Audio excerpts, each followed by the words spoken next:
بسم اللہ الرحمن الرحیم۔ منہج کارپوریشن جدہ برائے پروڈکشن و ڈسٹریبیوشن آپ حضرات کی خدمت میں قصص الانبیاء کا مبارک سلسلہ پیش کرنے کی سعادت حاصل کر رہا ہے۔ اب آپ اس مبارک سلسلے کا 13واں حلقہ سماعت فرمائیں۔ قید میں ڈالوں گی اور اس کو نعوذ باللہ ذلت آمیز زندگی گزارنے پہ مجبور کر دوں، اس کو میرا کہنا ماننا۔ اب اگلی حضرت یوسف علیہ السلام کی دعا سے یہ واضح ہوتا ہے کہ جب انہوں نے دیکھا تو وہاں سے معلوم یہ ہوتا ہے کہ قال رب السجن احب الی مما يدعوننی الیہ، انہوں نے کہا میرا اللہ مجھے تو پھر ایک طرف جو قید خانہ ہے وہ زیادہ بہتر ہے، ان کی طرف جو ہے مجھے گناہوں کے لیے بلا رہی۔ اصل میں علماء نے لکھا کہ وجہ کیا تھی کہ جب وہ روٹی چھوٹی دعوت شعوت کھا بیٹھی حیران ہو گئیں اور دیکھ کے مجبوری امراض رضی تو انہوں نے بھی کہنا شروع کر دیا کہ دیکھو تمہاری مالکہ ہے اور میں ایک بڑے حسب نسب کی عورت ہے، تم اپنی مالکہ کی بات مان لو، کوئی بات نہیں کہ اس سے تعلق رکھ، تو وہ بھی اس کے کہ بھئی آخر روٹی کھائیے، کچھ تو وہ حلال کرے نا، کچھ تو اس کی فیور کرے نا بیچارے۔ تو حضرت یوسف علیہ السلام نے کہا کہ رب السجن احب الیہ، لیکن یاد رکھو احب یہاں افل تفضیل ہے لیکن اپنے معنی میں نہیں ہے، یہاں ہے اہون البلیتین کہ یا اللہ دو مصیبتیں ہیں، ایک طرف قید خانہ بھی مصیبت اور ایک طرف ان کے گناہوں کے جو ارادے ہیں وہ بھی مصیبت ہے، اور میرا اللہ اگر آپ نہیں پھیریں گے تو میں انسان ہوں، کب تک میں ان کے فتنوں سے بچوں؟ اگر آپ نے مجھے نہ پھیرا، اگر آپ نے مجھے نہ بچایا تو یہ کمال ہوتا ہے نبوت کا کہ عصمت بھی ہے لیکن خوف بھی ہے، تقاضائے بشریت بھی ہے، کیونکہ اگر وہ بشری قوتیں اور بشری خواہشات دل میں ہوں ہی نہ تو پھر مقام کیسے بنتا ہے؟ اس لیے اللہ کا پیغمبر کہتا ہے کہ مولا اگر آپ نے مجھے نہ پھیرا تو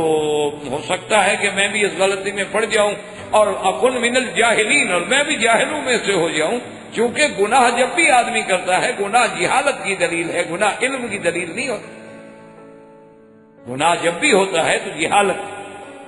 چاہے بندہ کتنا پڑھا لکھا کیوں نہ ہو، اس وقت گویا اس کا علم ختم ہو جاتا ہے، وہ جہالت کا مرتکب ہو۔ تو یہ ایک تفسیر مبارک ہے جو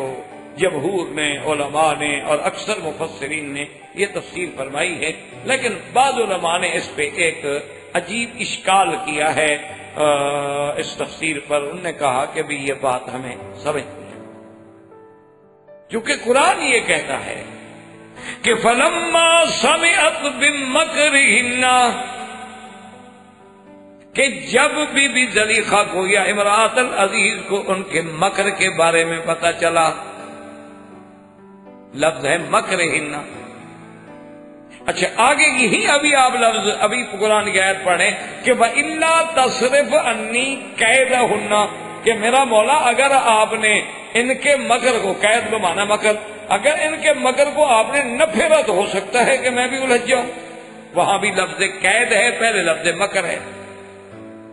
اور جب یوسف علیہ السلام کو پروانہ ملے گا آزادی کا تو آگے جا کے انشاءاللہ ہم قرآن میں پڑھیں گے کہ جب پروانہ آزادی کا ملا تو حضرت یوسف علیہ السلام نے کہا کہ نہیں میں تو نہیں جاتا جیل سے باہر۔ انہوں نے کہا کیوں؟ انہوں نے کہا ما بال النسوة اللاتی قطعن ایدیہن ان ربی بکیدہن علیم۔ آپ نے فرمایا پہلے تحقیق کرو جو میرے اوپر الزام لگائے ان عورتوں کے بارے میں جنہوں نے ہاتھ کاٹے تھے، ان کے مکر کے بارے میں کیا فیصلہ کیا۔ ان ربی بکیدہن علیم، تو لفظ قید یا لفظ مکر یاد رکھو، مکر یا قید کا معنی کیا ہوتا ہے؟ جیسے قرآن دوسری مقام پہ کہتا انہم یکیدون کیدا واکید کیدا، اور اسی طرح قرآن تیسری جگہ کہتا ہے وَإِذْ يَمْكُرُ بِكَ الَّذِينَ كَفَرُوا لِيَقْتُلُوكَ، مکر۔ اسی طرح قرآن کہتا ہے وَيَمْكُرُونَ وَيَمْكُرُ اللَّهُ وَاللَّهُ خَيْرُ الْمَاكِرِينَ۔ تو اب بات کو سمجھیں کہ مکر کا معنی ہوتا ہے کہ کسی خفیہ طریقے سے کسی کو نقصان پہنچانا یا کسی چیز کا بڑے خفیہ انداز سے کہ دوسرے کو پتہ نہ چلے، مکر تو تب ہے اگر پتہ چل جائے تو پھر مکر کیا ہوا؟ اگر پتہ چل جائے تو پھر تو مکر نہیں ہوا. مکر کا تو معنی یہ ہوتا ہے کہ جیسے کفار مکہ نے میٹنگ کی کہ اللہ کے پیغمبر کے بارے میں فیصلہ کریں، کیا کریں؟ انہوں نے کہا جی بھی ایسا کرتے ہیں کہ یا تو حضور صلی اللہ علیہ وسلم کو مدینے سے نکال دیں، خفیہ میٹنگ کر رہے ہیں، کسی کو پتہ نہیں، صرف اپنے سردار اکٹھے ہیں. انہوں نے کہا یار یہ بات تو اچھی نہیں ہے، نکال دیں گے تو حضور تو جہاں جائیں گے ساری دنیا ان کے ساتھ تابع ہو جائے گی، وہ تو بڑا لشکر لے کے حملہ کر دیں. انہوں نے کہا اچھا ایسا کرتے ہیں کہ حضور صلی اللہ علیہ وسلم کو قید کر دیں. میں نے کہا جی بات، قید کر دو گے تو لوگ آپ کے دیوانے اور پروانے خاموش بیٹھیں گے. انہوں نے کہا اچھا قتل کر دیں. تو اب تجویز ہوئی تھی، یہ سب کچھ خفیہ طریقے سے ہو رہا ہے. انہوں نے کہا ایسا کرو کہ ہر قبیلہ ایک نوجوان دے، مسلح ہو کے آ جائے، حضور صلی اللہ علیہ وسلم کے گھر پہ گھیرا ڈال لے، اور جب آپ تشریف لائیں گے بعد ہم حملہ کر دیں گے، حضور پاک شہید ہو جائیں گے. اور اگر بنو ہاشم نے مطالبہ بھی کیا تو 60 قبیلے سے لڑ تو سکتے نہیں، ہم کہیں گے ٹھیک ہے جی دیت لے لیں، تو کر لو. تو یہ ہوتا ہے مکر، کہ کسی کو خفیہ طریقے سے، کسی خاص خفیہ انداز سے کہ کسی دوسرے کو پتہ نہ چلے. جیسے کہ ایک صحابی رضی اللہ تعالی عنہ، حضور نے فرمایا کہ من یاتینی بخبر القوم، کون ہے جو جا کے دشمن کے لشکر سے خبر لے کے آئے، احوال لے کے آئے. صحابی آئے، انہوں نے کہا حضور میں لے آؤں گا لیکن مجھے اجازت دیں گے آپ؟ انہوں نے کس بات کی اجازت؟ اس نے کہا حضور پر خبر ایسے تو نہیں آ سکتی نا، مجھے آپ کے بارے میں تو کچھ باتیں کرنی پڑیں گی ایسی کہ جو وہ سمجھیں گے میں آپ کا مخالف ہوں. تو ہاں بھئی اگر کسی سے حال معلوم کرنا ہے تو اگر میں یہ کہوں گا کہ میں حضور صلی اللہ علیہ وسلم کا عاشق ہوں، وفادار ہوں، مجھے کے ساتھ کون بات کرے گا؟ حضور فرمایا تو یہ ہوتا ہے مکر. اب قرآن میں ہر جگہ لفظ یا مکر کا آیا ہے یا قید کا آیا ہے، یا مکر یا قید میں مکر ہننا، قید ہننا، قید ہننا. تو اگر کوئی آدمی کسی کے حسن و جمال کو دیکھ کر مبہوت ہو جائے، یعنی آدمی ایسے سامنے آئے جمال دیکھ کے حیران ہو جائے اور ہاتھ کاٹ بیٹھے، تو اس میں مکر کون سا ہے بھائی؟ یہ تو آپ یوں کہہ سکتے ہیں کہ بھی مدہوش ہو گئے، یوں آپ کہہ سکتے ہیں کہ جی وہ بے ہوش ہو گئے، یوں آپ کہہ سکتے ہیں کہ جی وہ اس کے جمال میں ایسے کھوئے، ایسے کھو گئے کہ انہیں پتہ نہیں لگا کہ وہ چھری اپنا سیب کاٹ رہی ہے یا ہاتھ کاٹ رہی ہے. تو وہ تو مکر نہیں ہوتا، وہ تو معذوری ہے، مجبوری ہے. یا جیسے کسی خطرناک چیز کو دیکھ کے فطری طور پہ آدمی ڈر جاتا ہے، تو اس میں کیا مکر ہے بھائی؟ موسیٰ علیہ السلام نے اپنے ہاتھ سے عصا ڈالا ہے، لیکن جب وہ سانپ بنا تو موسیٰ علیہ السلام بھاگ پڑے، ڈر گئے. فطرت انسانی ہے، بشری تقاضا ہے کہ آخر سانپ کے آگے کون کھڑا رہے گا، وہ ڈس. اب جناب یہ ہے کہ بات کو سمجھیں، تو اس لیے بعض علماء نے اس تفسیر پہ ایک اشکال پیش کیا. انہوں نے کہا ہمیں یہ بات سمجھ نہیں آتی کہ آدمی کسی کے حسن کو دیکھ کے ہاتھ کاٹ ڈالے اور قرآن کہے کہ یہ مکر ہے. اور دوسری ان کی دلیل سنیں، وہ یہ کہتے ہیں کہ جب ان عورتوں نے ہاتھ کاٹے تو سب نے کیا کہا تھا؟ فَقُلْنَا حَاشَ لِلَّهِ مَا هَذَا بَشَرًا إِنْ هَذَا إِلَّا مَلَكٌ كَرِيمٌ. سب نے کہا کہ اللہ کی پناہ، خدا کی پناہ، یہ انسان نہیں، یہ تو فرشتہ ہے، یہ انسان نہیں. تو وہ یہ مطالبہ کرتے ہیں کہ جی پوری لغت عربیہ میں آج تک وہ کہتے ہیں ہمیں کوئی مثال دو، ہمیں کوئی محاورہ دو کہ کسی کے حسن و جمال کو فرشتے سے تشبیہ دی گئی ہو. فرشتے کو پاکی سے تشبیہ تو دی جاتی ہے لیکن جمال سے تشبیہ نہیں دی جاتی. وہ کہتے ہیں کوئی ایک محاورہ تو لے آؤ نا دنیا میں کہ کسی نے یہ کہا ہو کہ فلاں بندہ اتنا خوبصورت ہے جیسے فرشتہ. ہاں یہ تو کہتے ہیں کہ بھئی فلاں بندہ یار بڑا پاک باز ہے، بڑا پاک تینت ہے، بڑا صالح آدمی ہے، یار وہ تو فرشتہ صفت ہے.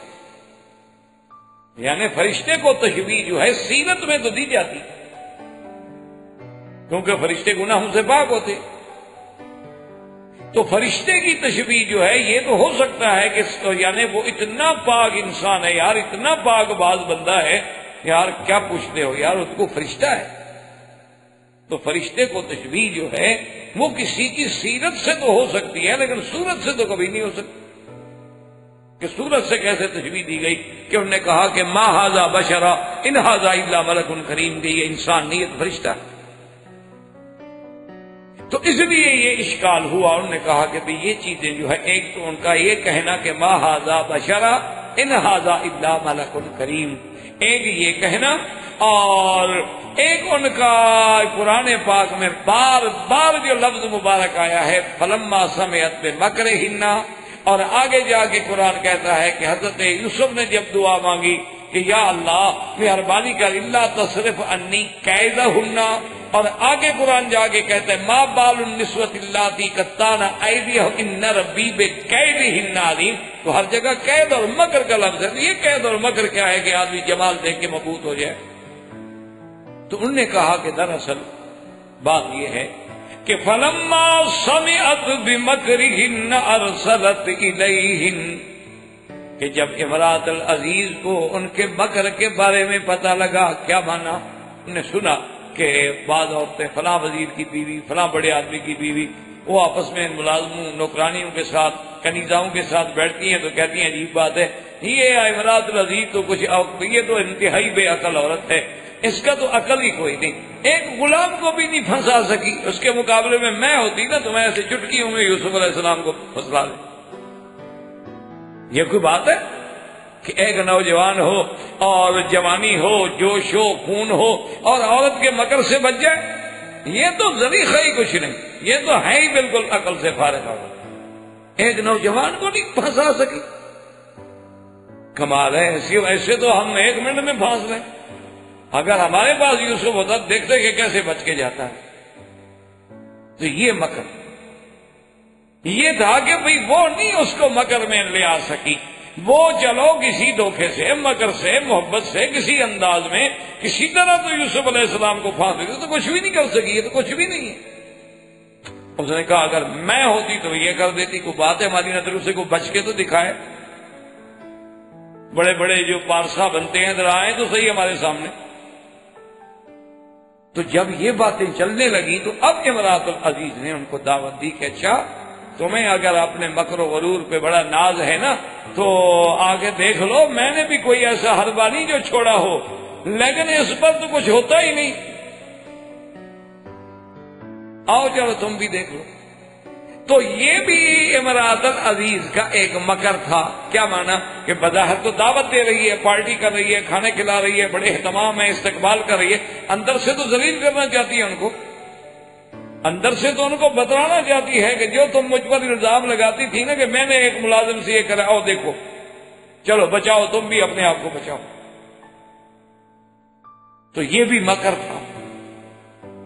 اور قرآن جو کہتا ہے نا وَقَطَّعْنَ أَيْدِيَهُنَّ، کہ وہ زنان مصر جو تھی وہ ہاتھ کاٹنے بیٹھ گئیں. تو ان علماء نے کہا کہ یہ ان کا ہاتھ کاٹنا جو ہے یہ بھی مکر تھا. ہاتھ کاٹنا جو ہے یہ مدہوش نہیں ہو گئی تھی، یہ بھی مکر تھا. جیسے آپ نے دیکھا نا آج کل 14ویں صدی کے عاشق بھی محبوبہ کو خط لکھتے ہیں خون نکال کے. آپ نے دیکھا بہت سارے لوگ ہوتے ہیں نا جی وہ خون نکال کے خط لکھ دیتے ہیں کہ جی ہم نے خون سے خط لکھا ہے آپ کو. تو یہ جو خون نکال رہی تھی یہ بھی مکر تھا کہ پہلے تو اپنے ناز انداز لباس اور جناب ان کا سنگار اور پھر مصر کا سنگار، وہ تو دنیا کی ایک تہذیب ہے. حتیٰ کہ امام شافعی جیسا پاک آدمی، اللہ اس کی قبر پہ کروڑوں رحمتیں فرمائے، انہوں نے بھی اپنی کتاب الام میں لکھا ہے کہ من لم یتزوج امرأۃ مصریہ، کہ جس شخص نے مصر کی عورت سے شادی نہیں کی اس نے عورت دیکھی ہی نہیں. وہ کہتے ہیں کہ باقی ملک میں جتنے لوگ ہیں وہ محض تکمیل تو ہے کہہ سکتے ہیں ہم کہ ان کے گھروں میں عورتیں ہیں، لیکن وہ صحیح معنی میں عورت کو انہوں نے نہیں دیکھا. عورت اصل اگر ہے تو مصر کی ہے. یہ امام شافعی جیسا آدمی لکھ بیٹھا، اتنا بڑا پاک آدمی. انہوں نے آخری شادی وہیں فرمائی تھی نا، اور وفات بھی وہیں ہوئی، آپ کی قبر بھی وہیں ہے مصر میں. امام شافعی بہت بڑا آدمی تھا، اللہ اس کی قبر پہ کروڑوں رحمتیں فرمائے. اور اگر یہ دیکھا جائے تو یہ سرزمین حرم جس میں آپ بیٹھے ہیں یہ بھی تو ان لوگوں نے آباد کی نا. حضرت اسماعیل کی بیوی بھی تو مصر سے تھی, وہ بھی تو مصر سے شادی کر کے لے آئے. تو اس سرزمین کی آبادی میں بھی ان کا بڑا ہاتھ ہے. تو بہرحال میرے کہنے کا مقصد یہ ہے کہ پہلے تو جناب انہوں نے اپنے وہ لباس سے اور اپنے ناز و انداز سے یوسف کو پھسلانا چاہا, لیکن جب دیکھا کہ بھی یوسف علیہ السلام تو پتہ نہیں کوئی اور شخصیت ہیں کہ اس کو نہ تو ہمارا حسن مروب کر رہا ہے نہ ہمارے نخرے اور ناز انداز مروب کر رہا ہے, انہوں نے کہا چلو آخری حربہ استعمال کرو. وقطعنا ایدیہن, انگلیوں پہ چھریاں پھیر دی. کہا یوسف اب بھی تم نے اگر ہماری طرف توجہ نہ کی نا ہم خودکشی کر. یہ بھی مکر. اور جب یہ سارا کچھ دیکھنے بعد بھی یوسف علیہ السلام ٹس سے مسنا ہونے کا میرے لیے کل کے مرنے کے بجائے ابھی مر جائے گا, تو اب چیخ پڑی کہ ما ھذا بشرا, یہ بندہ نہیں یہ فرشتہ. یہ اتنا پاک سیرت ہے کہ یہ تو کوئی فرشتہ زمین پہ اترا ہے, انسان ہے ہی. اگر یہ انسان ہوتا تو ہمارے داؤ سے بچ کے نہ جاتا, ہمارے اس مکر سے نہ. یہ آخری حربہ تھا کہ کوئی عورت دیکھے نا جی, سب سے بڑا آدمی کتنا بڑا پڑھا لکھا فلاسفر کیوں نہ ہو جائے, عورت ذرا آنسو بہائے تو بس حضرت گئے. وہ اس کے آنسو کی مار نہیں کھا سکتا تو خون کی مار کہاں کھائے. بڑے سے بڑا آدمی جو ہے نا جی, بڑے سے بڑا دماغ, بڑے سے بڑا فلسفی, بڑے سے بڑا اسکالر, بڑے سے بڑا مفکر, بس تھوڑی دیر میں عورت نے رونا شروع کیا تو حضرت ختم. تو آدمی تو اس کے آنسو نہیں برداشت کر سکتا, وہ بھی جھوٹے. چاہے جائے کہ وہ اپنا خون نکال کے باہر ڈال دے, تو وہ تو آخری حد تھی مکر کی. جب اس پر بھی اثر نہ ہوا تو انہوں نے کہا کہ ہاں ما ھذا بشرا, یہ انسان ہو ہی نہیں, ان ھذا الا ملک کریم, باقی یہ کوئی فرشتہ. کیونکہ فرشتہ پاک ہوتا ہے, پاک سیرت ہوتا ہے. یہ بندہ تو اتنا پاک سیرت ہے, اس پر تو ہمارا کوئی مکر بھی کارگر نہیں ہوا. اس لیے بعض علماء کرام نے اس کی یہ تفسیر بھی بیان فرمائی ہے, لیکن اکثر علماء اور مفسرین نے اسی پہلے قول کو ترجیح دیا ہے, اس لیے کہ وہ یہ کہتی ہیں کہ ایک تو روایات میں موجود ہے کہ اوتیہ شطر الحسن, اور ایک روایات میں یہ بھی موجود ہے کہ سیدہ عائشہ صدیقہ رضی اللہ تعالی عنہا فرماتی تھی کہ واللہ لو رأینا جمال محمد لقطعنا قلوبہن. بی بی عائشہ فرماتی تھی کہ خدا کی قسم ہے کہ زنان مصر نے یوسف کا جمال دیکھا تھا کہ انگلیوں پہ چھریاں پھیرنے لگی. اللہ کی قسم اگر میرے محبوب محمد مدنی کا جمال دیکھتی تو وہ سیدھا دلوں پہ چھریاں پھیرتے. اس لیے علماء نے تو اسی تفسیر کو راجح قرار دیا ہے, لیکن بہرحال بعض علماء نے اشکال کے بعد یہ دوسری تفسیر بھی پیش کی ہے جو الفاظ قرآن کے ساتھ بہرحال یعنی ایک جوڑ اور ایک ربط رکھتی ہے اپنے. اب حضرت یوسف علیہ السلام نے جب اللہ سے دعا مانگی تو خدا کی قدرت ہے, اللہ نے آپ کی دعا منظور کی. اور ثم بدا لهم من بعد ما رأوا الآیات لَيُسْجِنَنَّهُ حَتَّى حِينٍ. اب عزیز مصر نے سوچا کہ پہلے تو میرے گھر میں بات تھی, اب ہر گھر میں بات پہنچ گئی. پارٹی میں جو عورتیں آئیں تو ہاتھ کٹوا کے گئی ہوئی ہیں, تو سب دیکھ رہے ہیں کیا ہوا جی کیا ہوا. اس نے کہا بھی یہ مسئلہ پھیلتا چلا جا رہا ہے, آخر بہرحال وزیر تھا, اس کا ایک بڑا مقام تھا, اور پھر اس کے گھر میں بادشاہ وقت کی بہن تھی. اس نے کہا کہ ایسا کرتے ہیں کہ یوسف علیہ السلام کو جیل میں ہی بھیج.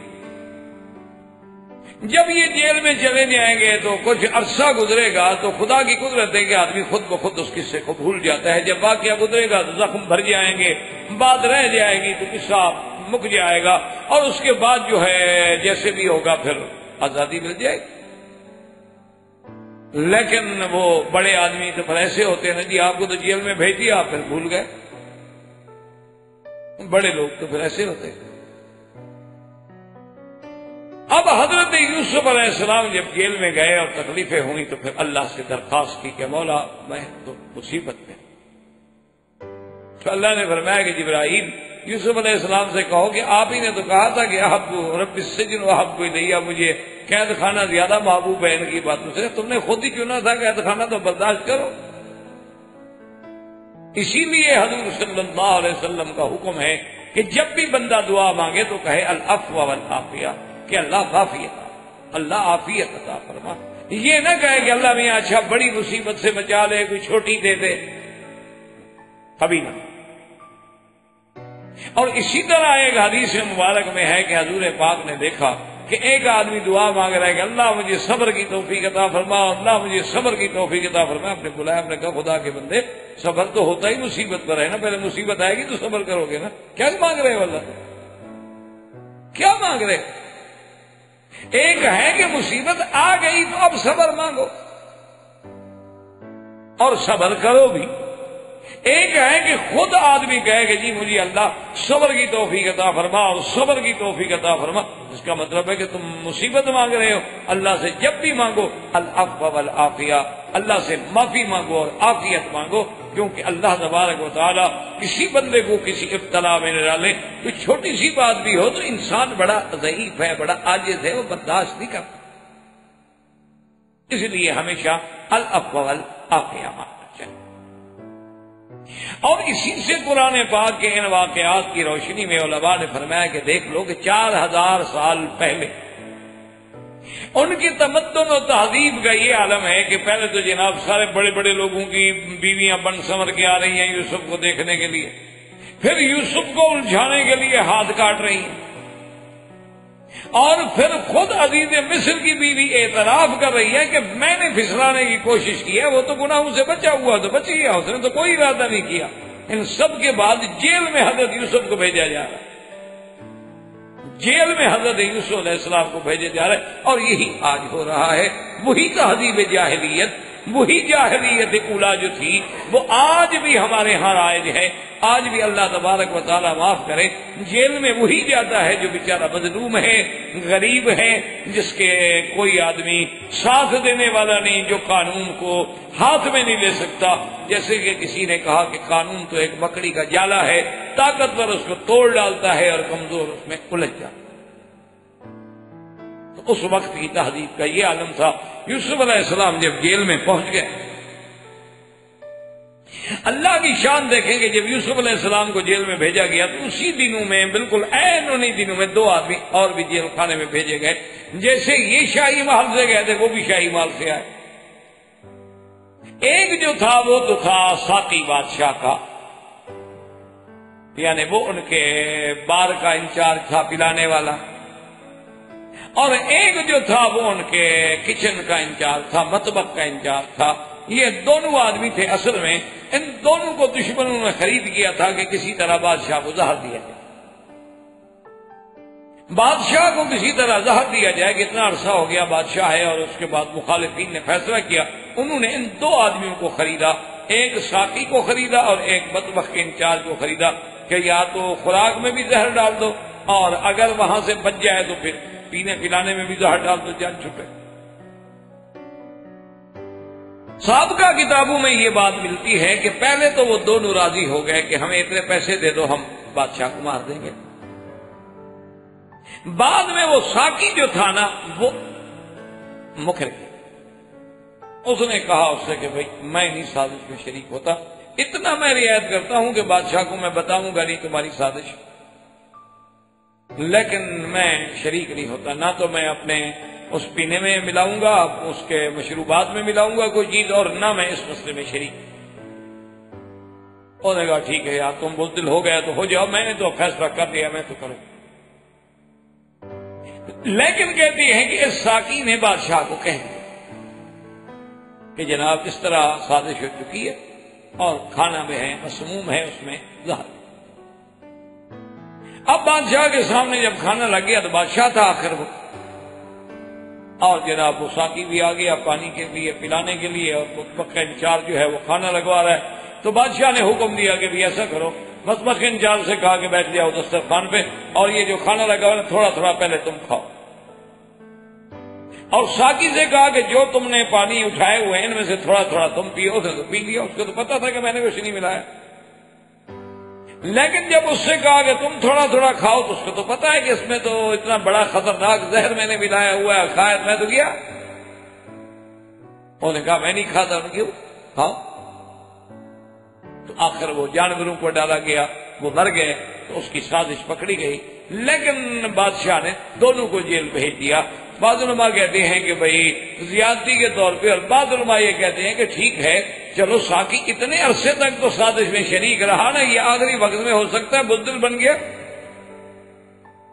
کبھی آدمی اپنی بزدلی کی وجہ سے بھی گناہوں سے رک جاتا ہے۔ وہ ایک اخبار میں ایک لطیفہ یا پتہ نہیں واقعہ تھا، حقیقت تھی یا لطیفہ تھا، بہر اللہ عالم، کہ ایک آئی جی کے سامنے یا ڈی آئی جی صاحب کے سامنے کچھ اے ایس آئی پولیس کے پیش ہوئے، انہیں ترقی دینی تھی، اے ایس آئی کو ایس آئی بنانا تھا، تو پیش ہوئے تو ایک اے ایس آئی پیش ہوئے تو انہوں نے کہا کہ اچھا بھئی آپ ترقی مانگتے ہیں، کیوں مانگتے ہیں؟ آپ کہتے ہیں کہ آپ نے درخواست دی ہے کہ مجھے ترقی دی جائے، کیوں؟ اس نے کہا سر میں اس لیے ترقی مانگتا ہوں کہ اتنی میری سروس ہے، میرا ریکارڈ دیکھ لیں، آج تک میری کوئی شکایت نہیں ہے، میں نے کبھی کسی کو شکایت کا موقع نہیں دیا، میں نے کبھی رشوت نہیں کھائی، ایک پیسہ حرام نہیں کھایا، میں نے کبھی ڈسپلن نہیں توڑا، اور بالکل پولیس رولز کے مطابق میں نے ڈیوٹی کی ہے، تو اب مجھے ترقی نہیں دیں گے تو کس کو ترقی دیں گے؟ میں حقدار ہوں۔ تو ڈی آئی جی صاحب نے بڑے غور سے دیکھا، اس نے کہا دو باتیں، ایک بات یہ ہے کہ معلوم یہ ہوتا ہے کہ تم بغیرت ہو، اور دوسری بات یہ ہے کہ تم بزدل۔ اس نے کہا وہ کیسے؟ اس نے کہا یہ کیسے ہو سکتا ہے کہ دنیا کے سارے افسر جو ہیں تم پر راضی رہیں، تمہارے خلاف کسی نے بھی شکایت نہیں لکھی،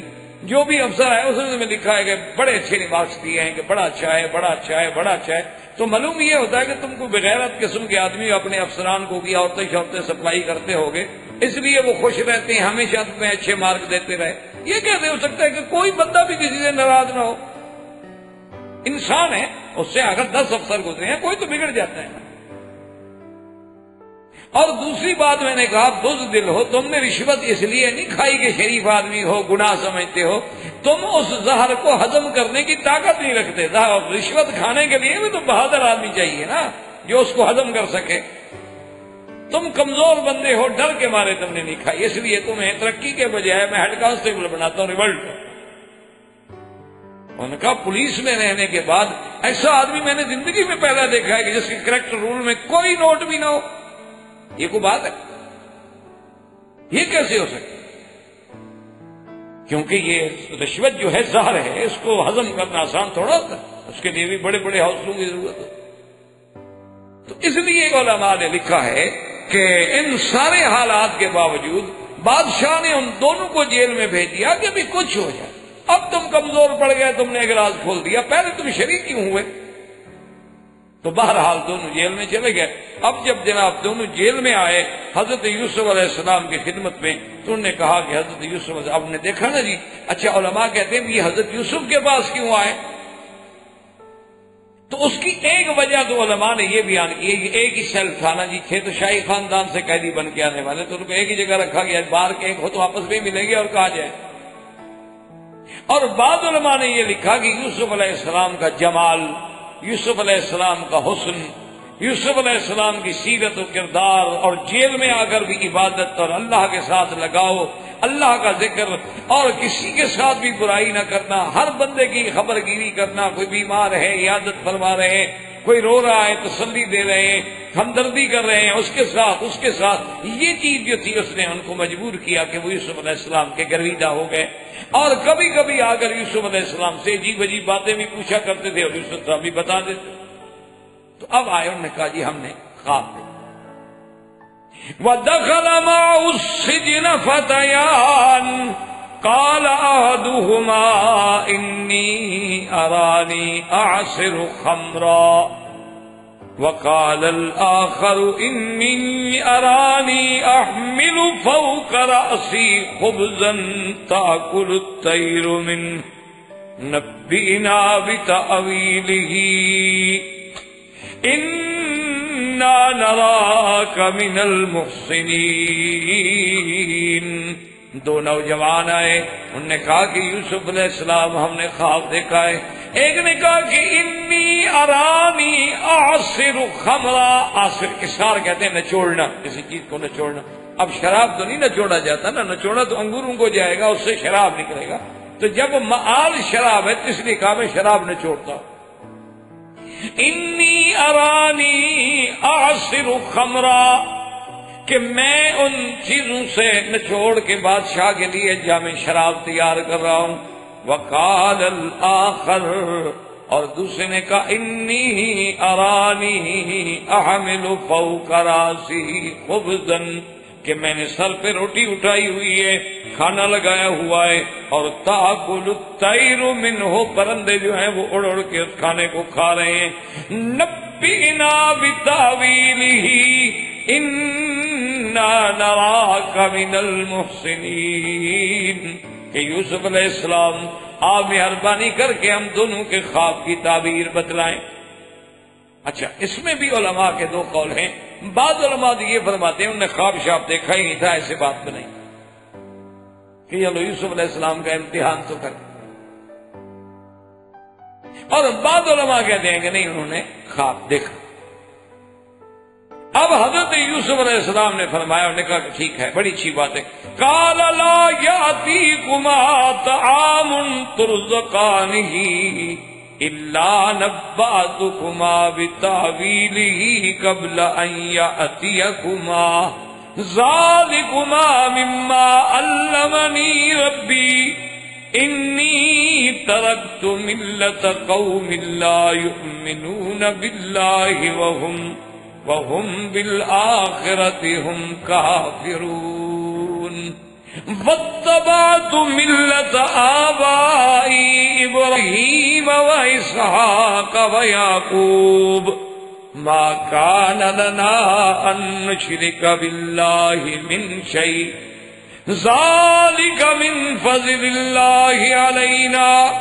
وعلى الناس ولكن أكثر الناس لا يشكرون يا صاحبي السجن أأرباب متفرقون خير أم الله الواحد القهار. اب دیکھیں شان پیغمبری کہ موقع ملا تو فوراً اپنی توحید کی دعوت پہ کہ اب یہ بندے آئے ہوئے ہیں، خواب دیکھ کے تعبیر لینا چاہتے ہیں، مجھے موقع مل گیا. انہوں نے کہا دیکھو پہلے بھی تو میں تم کو تمہارے توام آنے سے پہلے بتلا دیا کرتا تھا کہ کیا آئے گا، کیا ہوگا، کیا ملے گا، کیا ساری چیزیں. اللہ نے مجھے یہ علم عطا فرمایا ہے اور میں نے وہ ملت ہی چھوڑ دی، وہ قوم چھوڑ دی، وہ جماعت چھوڑ دی ان کا اللہ کی توحید پہ ایمان نہیں. اور میں تو ابراہیم، اسحاق اور یعقوب کی پیروی کرنے والا آدمی ہوں. اور ان سب کا دین کیا تھا؟ ما کان لنا ان نشرک باللہ. اور پھر اس کے بعد دیکھیں جناب کتنے پیار سے اللہ کا پیغمبر تبلیغ. یاد رکھیں کہ دعوت دینا جو ہے، کسی کو دین کی دعوت دو تو اس کا بھی اسلوب ہے. ادعو الی سبیل ربک بالحکمت والموعظۃ الحسنہ، کہ بڑی حکمت کے ساتھ، دانائی کے ساتھ، موعظہ حسنہ کے ساتھ کسی کو بلائیں. اگر آپ کسی کو فوراً سختی سے کہیں گے، ڈانٹیں گے تو بات کون سنے گا؟ آج کے دور میں تو بچہ اولاد بات نہیں سنتی تو کوئی دوسرا کیا. دیکھیں کتنا پیارا خطاب کہ یا صاحب السجن، اے میرے قید خانے کے ساتھی، ارباب متفرقون خیر ام اللہ الواحد القہار. اچھا تم یہ مجھے بتاؤ کہ ڈھیر سارے رب بنا لینے، یہ بھی رب، یہ بھی رب، یہ بھی رب، یہ بھی دیوی، یہ بھی دیوتا، یہ بھی دیوتا، ہر شہر میں دیوی الگ ہے، دیوتے الگ ہیں، یہ اتنے سارے خدا بنا لینے، اتنے سارے رب بنا لینے، بہتر ہے کہ ایک کو رب ماننا بہتر ہے عقل کا. یہ کیا بات ہوئی کہ ہر گلی میں رب؟ یہ کیا بات ہوئی کہ ہر شہر میں رب کھڑا ہے، دیوی کھڑے، یہ دیوتا کھڑا کہ ایک خدا. اور یا فرمایا کہ یہ بھی یاد رکھو کہ جن کو تم نے رب بنایا ہوا ہے، ما تعبدون من دونہ الا اسماء سمیتموها انتم وآباؤکم ما انزل اللہ بها من سلطان ان الحکم الا للہ امر اللہ تعبدوا الا ایاہ ذالک الدین القیم ولكن اکثر الناس لا يعلمون. اور فرمایا کہ جن کو تم نے خدا بنایا ہوا ہے یہ تو تم نے نام رکھے ہوئے ہیں، کسی کا نام لات ہے، منات ہے، عزا ہے، حبل ہے، کسی کو داتا کہتے ہو، کسی کو مشکل کشا، کسی کو حاجت روا، کسی کو غریب نواز، کسی کو دینے والا، کسی کو لینے والا، کسی کو انداتا، یہ سب تم نے نام رکھے ہوئے ہیں، اللہ نے تو حکم نہیں دیا۔ اللہ نے فرمایا کہ ان کو تم کہو داتا کو، اللہ نے تمہیں حکم دیا ایک مشکل کشا بلا، سب تمہارے رکھے ہوئے نام ہیں، جیسے پہلے بت پرستوں نے نام رکھے تھے، آج بھی اللہ کو چھوڑ کے غیروں کی عبادت کرنے والوں نے بھی نام بنائے ہوئے کہ جی یہ فلاں مشکل اگر پڑ جائے تو فلاں بزرگ کے پاس جاؤ، یہ فلاں مصیبت پڑ جائے تو پھر فلاں کے پاس جاؤ، یعنی واقعہ بزرگوں نے بھی آگے باقاعدہ، جیسے آپ ڈاکٹروں نے تقسیم کیا ہوا ہے نا کہ یہ گلے کا ڈاکٹر ہے، پیٹ کا، پیروں نے بھی تقسیم کی، ان کے بھی ماشاءاللہ مختلف کام ہوتے ہیں۔ اچھا عورت بیمار ہو تو پھر فلاں پیر کے پاس جاؤ، اور جانور بیمار ہو تو پھر فلاں پیر کے پاس لے جاؤ، اور بعض پیر تو ماشاءاللہ سانپوں کے بھی پیر ہیں، آپ انڈیا میں مزار ہے وہاں سانپ کٹھے ہوتے ہیں۔ انا للہ و انا الیہ راجعون، اللہ ہدایت دے، اب تو دعا کر سکتے ہیں اور تمہارے پلے میں کوئی، تو ساری آپ نے دعوت کی، توحید کا سبق دیا، سبق دینے کے بعد پھر ان کو خواب کرتا ہے کہ یا صاحب السجن اما احدکما فیسقی ربہ خمرا واما الاخر فیسلب فتاکل الطیر من رأسہ۔ اب پیغمبر کی شان دیکھو کہ نام نہیں لیا، بات فرمائی، کرنے کے ہاں تم دونوں میں سے ایک آدمی جو ہے نا وہ تو پھر اپنے عہدے پہ واپس بحال ہو جائے گا، اور وہ تو اپنے بادشاہ کو جا کے پھر وہ شراب وراب بھی پلائے گا اور سب ٹھیک ہو جائے گا، باقی رہ گیا نا دوسرا جو ہے عمل آخر، یہ نہیں کہ تم کیوں کسی کو کیا تکلیف پہنچائے، بات کرنے کا بھی تو اندازہ ہو۔ وہ عمل آخر وہ اور جو ہے نا فیسلب، اس کو پھانسی دی جائے، اس کو پھانسی فتاکل الطیر من راسہ، اور جب وہ مر جائے گا پھینک دیں گے تو اس کے دماغ کو، اس کے سر کو، بھیجے کو جو ہے پرندے آ کے چھیڑیں گے اور کھائیں گے، اس کے لیے پھانسی ہے، اور ایک جو ہے وہ چلا جائے گا۔ اچھا بعض علماء کہتے ہیں نا کہ جب آپ نے یہ تعبیر سنائی نا تو وہ جس نے کہا تھا نا کہ میں نے دیکھا ہے کہ کھانا ہے میرے سر پہ اور روٹی ہے اور پردے، اور اس نے کہا جی میں نے تو خواب دیکھا ہی نہیں تھا، آپ نے تو جھوٹ بولا تھا حضرت، آپ تعبیر دے رہے ہیں۔ تو اب اللہ کے پیغمبر نے فرمایا قضی الامر الذی فیہ تستفتیان، آپ نے فرمایا جھوٹ بولا یا سچ کہا، اللہ کی تقدیر کا فیصلہ ہو گیا جو تم نے پوچھا۔ نبی کے ساتھ اگر جھوٹ بولتے ہو پھر بھی تمہاری جھوٹ کی سزا یہ ہے کہ فیصلہ جو میں نے تعبیر کی ہے یہ ہے، اور اگر تم نے باقی خواب دیکھا ہے تو پھر جو تعبیر ہو گئی وہ واقع ہو جائے گی، بات ختم ہو جائے گی۔ اس لیے آپ نے ہمیں قضی الامر، اب تو اللہ کی تقدیر کا بھی فیصلہ ہو، جو تم نے پوچھا تھا اور میں نے بتایا ہے وہ فیصلہ ہو۔ اور یہ سارا کچھ کرنے کے بعد وقال للذی ظن انہ ناج منہ اذکرنی عند ربک فانساہ الشیطان ذکر ربہ فلبث فی السجن بضع سنین۔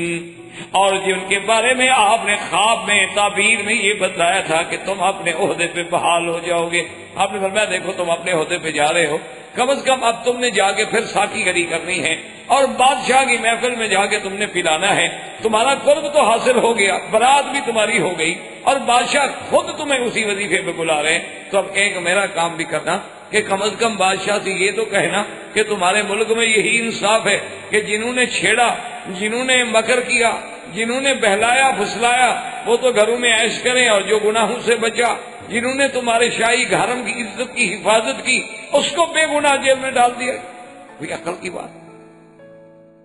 تو کم از کم ان کو اپنے اس زمانے میں ایک بات یاد رکھیں، ویسے بھی رب کا معنی جو بطور لغت کے ہوتا ہے پالنے والا، تو اس وقت اس کا اطلاق جو ہے کسی سردار پہ، بادشاہ پہ، عام لوگوں پہ بھی ہوتا تھا، جیسے اب بھی مثلا کبھی کبھی محاورات میں آتا ہے کہ بھی یہ عورت کیا کام کرتی ہے، تو آگے لکھتے ہیں ربۃ البیت،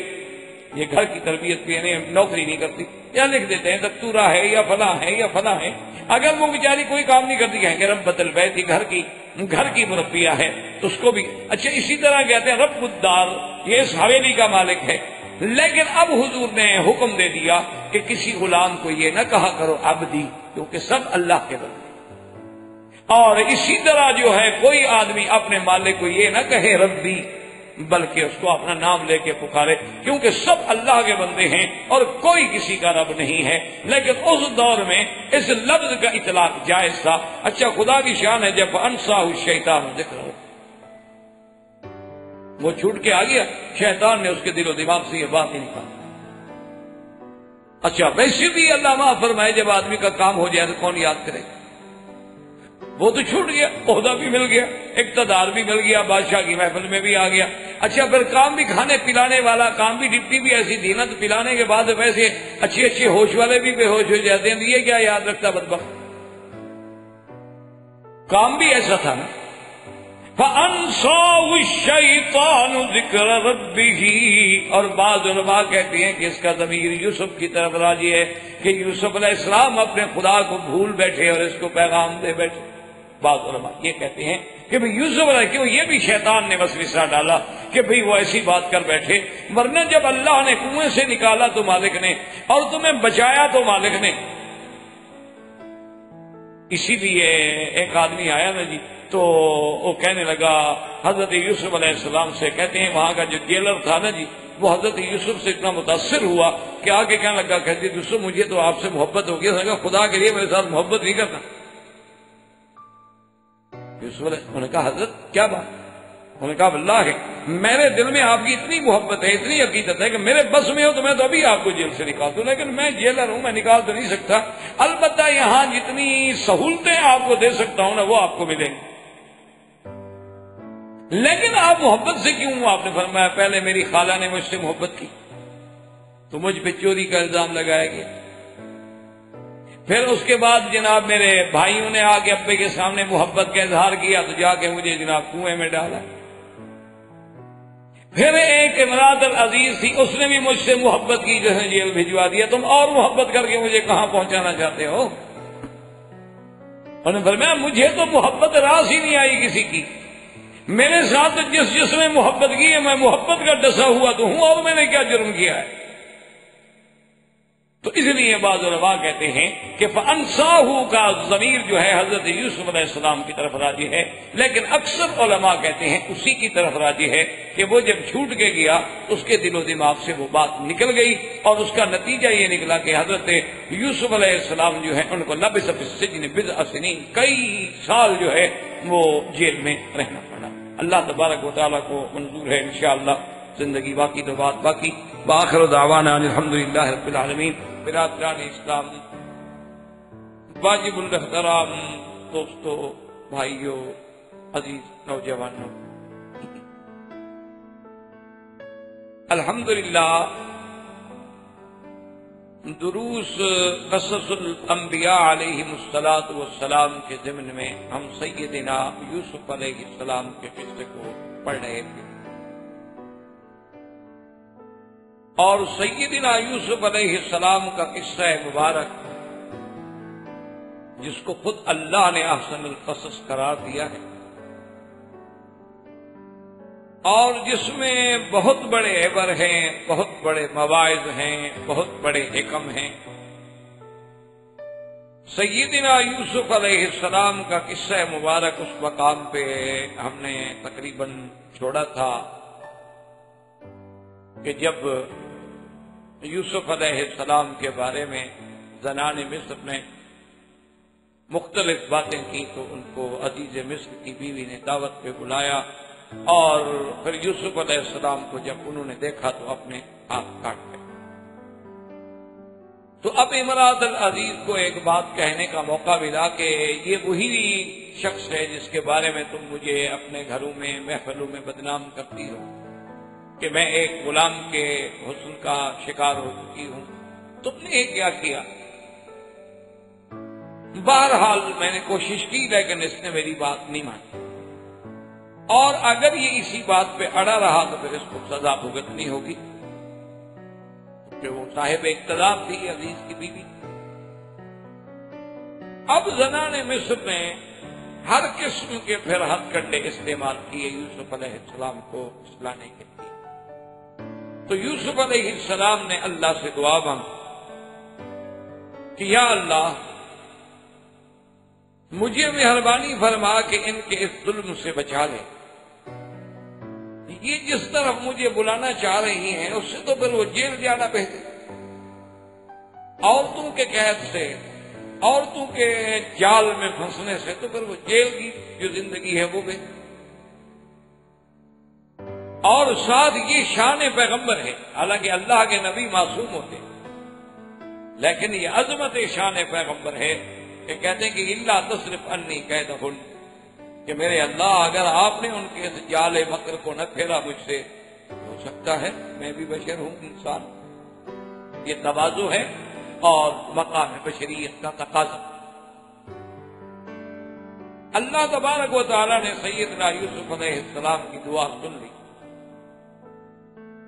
اور عزیز مصر نے یہ بیٹھ کے فیصلہ کیا کہ بھئی بہرحال، حالانکہ عزیز مصر جانتا تھا کہ یوسف علیہ السلام تو معصوم ہیں، بے گناہ ہیں، لیکن چونکہ اب ایک بات چل نکلی تھی مصر میں اور بڑے گھروں میں ہر وقت اسی بات کا چرچا تھا، تو اس بات کو ختم کرنے کے لیے انہوں نے یہ سوچا کہ بہتر یہ ہے کہ کچھ عرصے کے لیے یوسف علیہ السلام کو ہم جیل بھیج دیتے ہیں.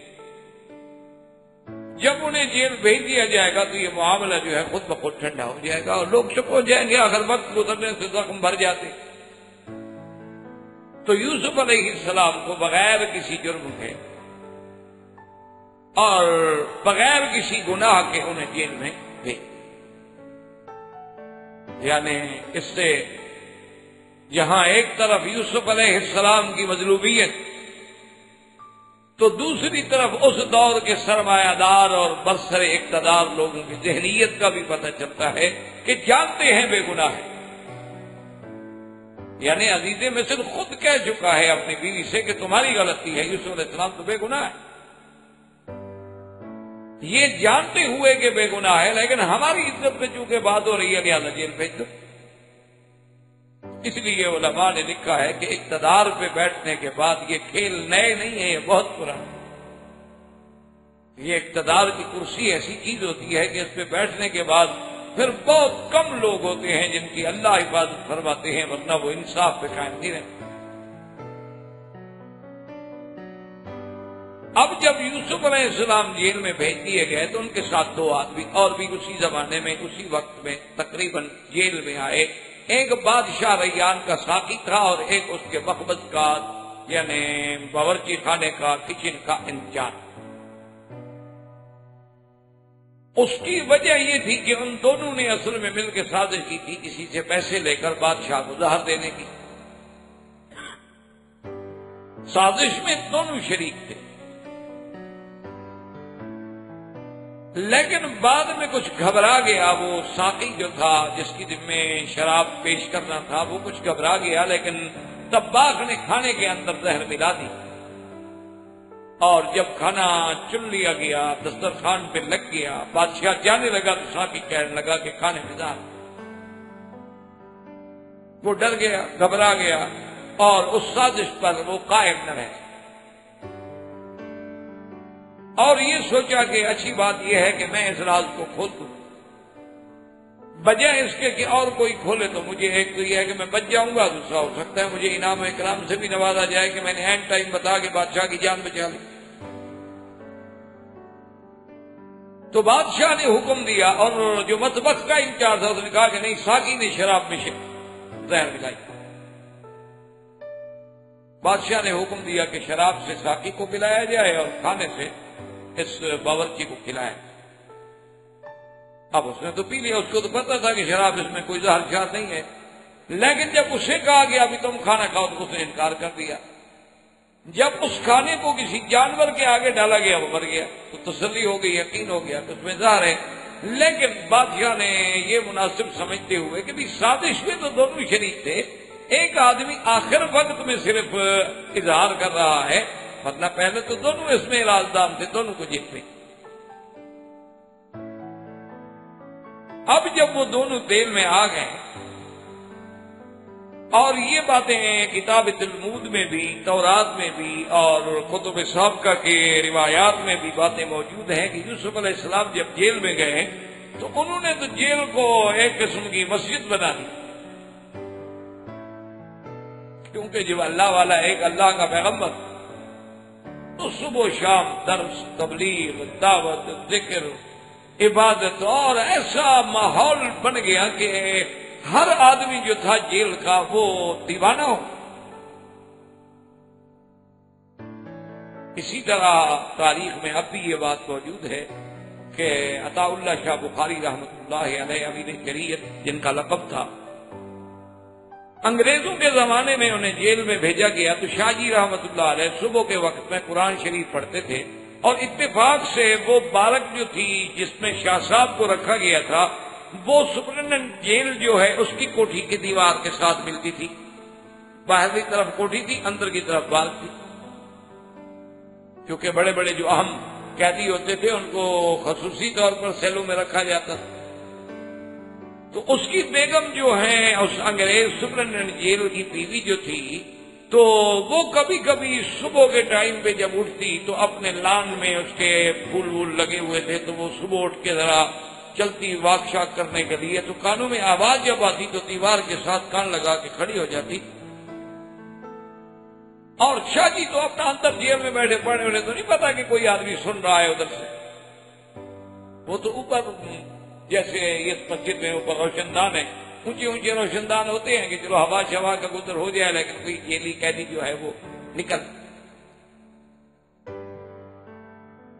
تو آخر سپرنٹینڈنٹ جیل کو پتہ چلا تو اس نے باقاعدہ اپنے حکام کو، اپنے حکام بالا کو لکھا کہ اس قیدی کو میری جیل سے نکالا جائے، اگر یہ چند دن یہاں رہا تو میری بیوی مسلمان ہوگی۔ آخر اللہ والوں کے اثرات تو کہ وہ ان کو جہاں بھی خدا رکھتا ہے ان نے کام تو دین کا کرنا ہے۔ تو یوسف علیہ السلام کے بھی ایسے اثرات مرتب ہوئے کہ یہ بات بھی روایات میں موجود ہے کہ سپرنٹینڈنٹ جیل آیا اور اس نے کہا کہ حضرت یوسف یہ تو میرے بس میں نہیں ہے کہ میں آپ کو جیل سے نکال دوں، لیکن بہرحال اندر جتنی آرام، سہولت اور آپ کے لیے میں خدمت کر سکتا ہوں اس میں کوتاہی نہیں کروں گا، مجھے تو آپ سے انتہائی محبت ہے۔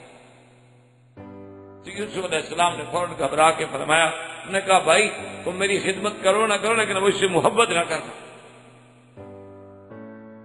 تو وہ بیچارہ گھبرا گیا، اس نے کہا عجیب بات، فرمایا پہلے میری جو خالہ تھی نا ان کے نے میری پرورش کی تھی، وہ بھی مجھ سے محبت کرتی اور وہ چاہتی تھی کہ میں ان کے پاس رہوں، باپ کے گھر میں نہ ہوں، تو پھر بھی مجھ پر چوری کا الزام لگا کہ جناب یہ کپڑا چرا کے یوسف علیہ السلام چلے گئے ہیں تاکہ وہ اس الزام میں پکڑ کے مجھے اپنے پاس لے جائیں۔ پھر میرے باپ نے محبت کی تو میرے بھائی مجھے قتل کرنے کے لیے کنویں میں پھینک گئے۔ اس کے بعد امراۃ العزیز، عزیز کی بیوی نے مجھ سے محبت کی تو آج جیل میں بیٹھا ہوں، پر تم محبت کر کے مجھے کہاں پہنچانا چاہتے ہو؟ مجھے تو محبت راز ہی نہیں آتی، خدا کے لیے محبت نہ کرتا مجھ سے۔ تو اب سیدنا یوسف علیہ السلام کی دیانت، ثقافت، عبادت دیکھ کے وہ دونوں قیدی جو ہیں وہ آئے حضرت یوسف علیہ السلام کی خدمت میں، انہوں نے کہا کہ ہم نے خواب دیکھا، آپ مہربانی کر کے ہمیں خواب کی تعبیر۔ ایک نے کہا کہ میں نے تو یہ خواب دیکھا ہے کہ انی ارانی آصر خمرا، یہ خمر جو ہے مجازن کہہ دیا گیا ہے، ورنہ خمر شراب تو نہیں نچوڑا جاتا، نچوڑا تو اس سے کشید کیا جاتا ہے انگور سے اس کا پانی، پھر وہ جا کے شراب بنتا ہے، لیکن معال تو اس کا شراب ہی ہے نا، اس لیے اس نے کہہ دیا کہ میں شراب نچوڑتا ہوں، ورنہ شراب تو نہیں نچوڑا جاتا۔ اور میں جام میں شراب کشید کر رہا ہوں، اور دوسرے نے کہا جی میں نے یہ دیکھا ہے کہ میرے سر کے اوپر کھانا ہے، روٹیاں رکھی ہوئی ہیں، بہت بڑا لگن ہے، اور پرندے جو ہیں وہ روٹیاں میرے سر سے کھا رہے ہیں۔ حضرت یوسف علیہ السلام نے فرمایا کہ اچھا کوئی بات نہیں، تم جانتے ہو کہ تمہارے پاس جو بھی تو عام بات ہے اس سے پہلے بھی میں تمہیں خبر دے دیا کرتا ہوں، بتا دیتا ہوں، حالانکہ وہ تو خواب نہیں ہوتا، یہ تو خواب ہے۔ اور اس کی وجہ کیا ہے یہ بھی بتلا دیا کہ بھئی اس کی وجہ یہ ہے کہ میں نے اس قوم کو جو اللہ پر ایمان نہیں لے آتے اور آخرت پر ایمان نہیں لے آتے، میں اس ملت کو چھوڑ چکا ہوں، اور صرف یہ نہیں کہ اللہ نے مجھے ایسی باتوں کی توفیق دی ہے، بلکہ میں نے اپنے آبا سیدنا ابراہیم، سیدنا اسحاق اور سیدنا یعقوب علیہ السلام کی اتباع کی۔ اس لیے علماء نے لکھا ہے کہ یہ پہلا موقع ہے کہ جب ابراہیم حضرت یوسف علیہ السلام نے اپنے باپ دادے کا ذکر کیا، ورنہ اس سے پہلے کبھی آپ نے یہ بات نہیں۔ اور پھر ذکر بھی ایسے کیا کہ جو سب سے بڑا شان والا تھا اس کا نام پہلے لیا، ورنہ آپ تو یعقوب کے بیٹے تھے، اور یعقوب علیہ السلام حضرت اسحاق کے بیٹے تھے، اور حضرت اسحاق حضرت ابراہیم کے بیٹے تھے، تو آپ کا پہلا تعلق تو حضرت یعقوب سے بنتا ہے۔ لیکن قرآن فرماتا ہے کہ وَاتَّبَعْتُ مِلَّةَ آبَائِي ابراہیم، پہلے ابراہیم کا نام سب سے بڑی شان دونوں کی، وَإِسْحَاقَ وَيَعْقُوبَ، پھر اسحاق کا نام لیا، یعنی ترتیب جو ہے الٹ تھی۔ اس کو محاورات مصطلحات علماء میں کہتے ہیں کہ من الاعلی الی الادنی، کبھی ہوتا ہے من الادنی الی الاعلی، کہ کبھی تو آدمی اوپر سے شروع کرتا ہے، بڑے سے شروع کرتا ہے پھر چھوٹے پہ آتا ہے، اور کبھی یوں ہوتا ہے کہ آدمی چھوٹے سے شروع کرتا ہے اور بڑے تک۔ اور اس بات پر بھی اللہ تبارک و تعالیٰ کی شان دیکھیں اور پیغمبر کی عظمت دیکھیں کہ اللہ کا نبی جیل میں، لیکن قید خانے میں جو موقع مل گیا بات کہنے کا کہ دو آدمی ہیں عقیدت مند ہو کے میرے پاس آئے ہیں، تو یہ ایک فرصت ہے، ایک موقع ہے، میں اس موقع کو کیوں ضائع، تو فوراً اپنی اللہ کی توحید کی دعوت کہ یا صاحب السجن اارباب متفرقون خیر ام اللہ الواحد القہار، کہنے لگے میرے قید کے ساتھیوں، اچھا یہ بتاؤ بہت سارے رب بہتر ہوتے ہیں یا ایک؟ کیوں تم تو خود بادشاہ کے ملازم رہ چکے ہو، سردار ایک اچھا ہوتا ہے یا 8 سردار اچھے ہوتے ہیں، 10 سردار اچھے ہوتے ہیں، ادھر بلا رہا ہے ادھر بلا رہا ہے ادھر بلا رہا ہے ادھر بلا رہا ہے، یا ایک سردار اچھا ہو کہ آدمی نے اسی ایک کی بات سننی ہے، ایک کی بات ماننی ہے، اسی کے احکام پہ چلنا۔ یعنی ایک بات تو عقل کا بھی یہ تقاضا ہے کہ جب 10 سردار ایک بندے کے ہوں، غلام ایک ہو اور سردار 10 ہو، انار ایک ہو اور بیمار 100 ہو، یہ تو عقلی طور پر بھی واضح بات ہے کہ ایسی بات میں اصولی بات ہے کہ 10 خدا نہیں اچھے ہوتے، اگر 2 خدا بھی ہوں تو عالم کا نظام تباہ ہو جائے، جائے کہ کوئی 10 خدا مانے یا 3 خدا مانے یا کروڑوں دیوی دیوتا مانے۔ یہ تو عقلی دلیل دی، اور اس کے بعد فرمایا دلیل نقلی بھی دی کہ ما تعبدون من دونہ الا اسماء سمیتموها انتم وآباؤکم ما انزل اللہ بها من سلطان، اور یہ جو تم نے خدا بنا رکھے ہیں کہ کہیں لات ہے، کہیں حبل ہے، کہیں عزا ہے، کہیں ودن ہے، کہیں سواعن ہے، کہیں یغوثا ہے، کہیں یعوقا ہے، کہیں نصرا ہے، تم لوگوں نے نام رکھے، تم لوگوں نے بنا رکھا ہے کہ اس خدا سے ہم نے خیر مانگنی ہے اور اس سے شر مانگنا ہے، یہ یزدا ہے اور یہ اہرمن ہے، یہ نور کا خالق ہے اور یہ ظلمت کا خالق ہے، یہ خیر کا خالق ہے اور یہ شر کا خالق ہے، یہ کیا تم نے نام بنا رکھے؟ عجیب بات ہے، کوئی دلیل ہے تمہارے پاس، کوئی حجت ہے، کوئی برہان ہے؟ اس لیے ہمیشہ یاد رکھو کہ اس کے لیے کوئی دلیل نہیں۔ ان الحکم الا للہ امر اللہ تعبدوا الا ایاہ ذالک الدین القیم ولکن اکثر الناس لا یعلمون، صرف اللہ کا حکم، اور یاد رکھو آپ نے فرمایا اس کا حکم ہے کہ ماں سوا اس کے کسی کی عبادت جائے، لیکن اکثر لوگ جو ہیں وہ جاہل ہیں، وہ نہیں جانتے، اور اللہ کے ساتھ غیروں کی بھی عبادت کرتے ہیں، کبھی قبروں پہ سجدے کرتے ہیں، کبھی مردوں کو سجدے کرتے ہیں، کبھی زندوں کو سجدے کرتے ہیں، شخصیت پرستی بھی کرتے ہیں، مردہ پرستی بھی کرتے ہیں، بت پرستی بھی کرتے ہیں، کوئی سورج کا پجاری ہے، کوئی چاند کا پجاری، یہ کیا بات؟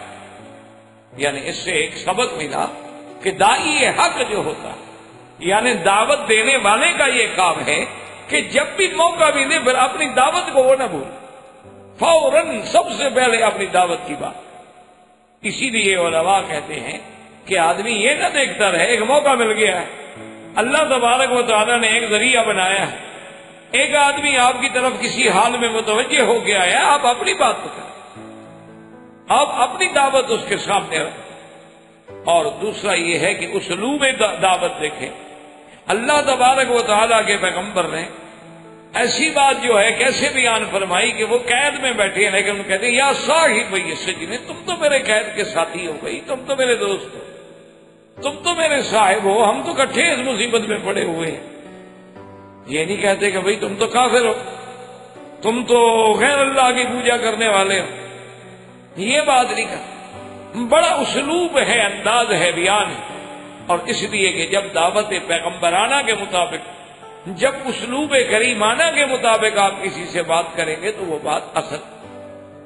اور وقت ضائع کرنے کا معنی یہ ہوتا ہے کہ اللہ نے جو آپ کو فرصت مہیا کی تھی آپ نے ضائع کر۔ اس لیے حضرت جلندری رحمۃ اللہ علیہ، حضرت محمد علی جلندری رحمۃ اللہ علیہ جو ختم نبوت کے ایک بڑے عظیم رہنما گزرے، وہ فرمایا کرتے تھے کہ ایک دفعہ میں اسٹیشن پہ آیا، اس دور میں سادہ وقت تھا، کہتے ہیں کہ میں نے 2 آنے یا پتہ نہیں 4 آنے کی ایک چائے کی پیالی خریدی اور 4 آنے کا ایک رس خریدا، ایک کیک خریدا کہ بھئی اب گاڑی کا ٹرین کا آنے کا وقت ہے، اب یہی ناشتہ ہے، وہ ٹھیک ہے تو لے لیا اور میں نے ناشتہ کیا، ناشتہ کر کے چل پڑا۔ فرماتے ہیں کہ راستے میں مجھے خیال آیا کہ محمد علی تم نے تو ناشتہ کر لیا، اپنا پیٹ بھی بھر لیا، ختم نبوت کے جو تم سپاہی ہو اور ختم نبوت کے کاز تمہارا مشن ہے اس کے لیے تم نے کیا کیا؟ فرماتے ہیں کہ فوراً میں نے اپنا جو ساتھ میرا چھوٹا سا بیگ تھا کھولا، اس میں سے ایک کارڈ نکالا، اس وقت جوابی کارڈ ہوتے تھے، 3 پیسے کا ایک کارڈ ہوتا، جوابی کارڈ بھی نکالا اور اس پر ختم نبوت کا ایڈریس بھی لکھا ہوا تھا، وہ لایا، اور وہ جو کینٹین والا تھا، کیفیٹیریا والا، میں نے کہا کہ میرے بھائی یہ ختم نبوت کے مجلس کا ایک کارڈ ہے، اگر کبھی قادیانیت کے بارے میں کوئی بات ہو، مسئلہ پوچھنا ہو، کوئی مشکل پیش آئے تو ہمیں اسی پر 1-2 سطر کا خط لکھ کے بھیج دیں۔ اور باتیں میں دے کے چلا گیا، کہتے کئی سال کے بعد اسی آدمی کا کارڈ ملا کہ ہم فلاں چک کے رہنے والے ہیں، سندھ کے فلاں علاقے میں ہم رہتے ہیں، وہاں مرزائیوں نے، قادیانیوں نے اپنے مبلغ بھیجے ہیں اور اتنا زور لگایا ہے کہ کئی لوگ جو ہیں قادیانی بن گئے، تو آپ نے مجھے کارڈ دیا تھا، میں آپ کو مطلع کر رہا۔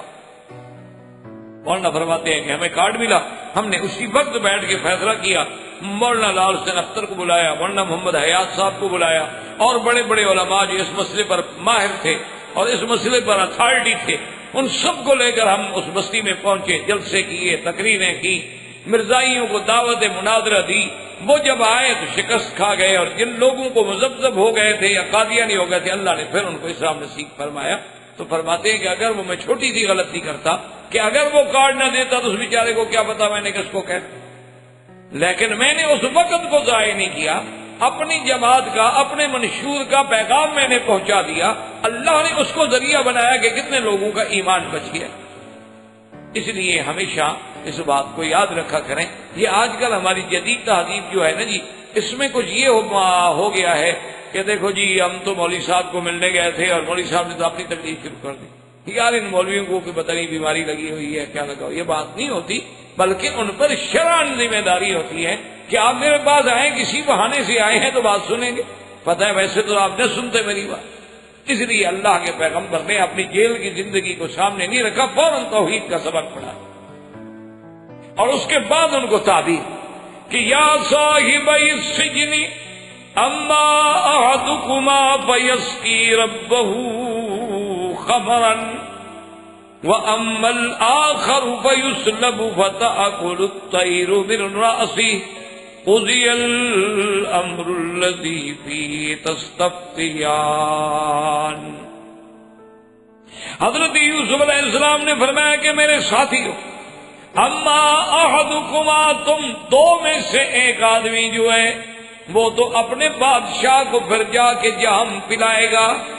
واما الاخر، اور تم میں سے دوسرا جو ہے فیسلب فتأکل الطیر، اس کو پھانسی دی جائے گی اور اس کا گوشت جو ہے وہ پرندے نوچ نوچ کے کھائیں گے۔ اچھا اب دیکھیں یہاں بھی اسلوب ہے، آپ نے یہ نہیں فرمایا ابھی ساقی تم جو ہے نا تمہیں تو کل جاؤ گے ٹھیک چھوٹ جاؤ گے اور پھر اپنی ڈپٹی پہ بھی چلے جاؤ گے اور اپنے بادشاہ کو شراب پلاؤ گے، باقا یعنی اما احدکما تم دو میں سے ایک، تاکہ براہ راست کسی کو یہ کہنا کہ تم پھانسی چڑھ جاؤ گے، تمہارے مرنے کا وقت قریب آ گیا ہے اور تمہارا انجام بڑا برا ہونے والا ہے، بھیانک ہونے والا ہے، تو یہ اسلوب کے خلاف تھا، یہ شان کرم کے خلاف تھا، اس لیے ایک بات کی وہ بات واضح تھی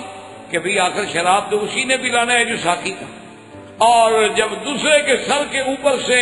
پرندے کھا رہے ہیں تو صاف بات ہے کہ اس کا معنی یہ ہے کہ پھانسی چڑھے گا اور اس کے گوشت کو نوچا جائے گا، لیکن آپ نے کسی کا نام نہیں لیا بلکہ فرمایا اما الآخر فیسلب۔ تو علماء نے لکھا ہے کہ جب آپ نے یہ تعبیر بیان فرما دی تو ان میں سے وہ دونوں جو ہے کہنے لگ گئے کہ جی ہم نے تو خواب نہیں دیکھا تھا، ہم تو بس ویسے آزمانا چاہتے تھے کہ جیل میں بڑا چرچا تھا کہ اللہ نے یوسف علیہ السلام کو بڑا خواب کا علم دیا، یہ خواب کی تعبیر مستقل علم ہے، اللہ تبارک و تعالیٰ نے یوسف علیہ السلام کو اس میں بڑی خصوصی مہارت عطا فرمائی۔ آپ نے فرمایا دیکھو تم نے خواب دیکھا تھا یا نہیں دیکھا، ایک نبی کے سامنے آ کے اس کو بطور خواب کے کہنا اور تعبیر لینا، اور میں نے تعبیر اب قضی الامر، اب اللہ کی تقدیر کا وہی فیصلہ ہو گیا جیسے تم نے پوچھا اور میں نے جواب۔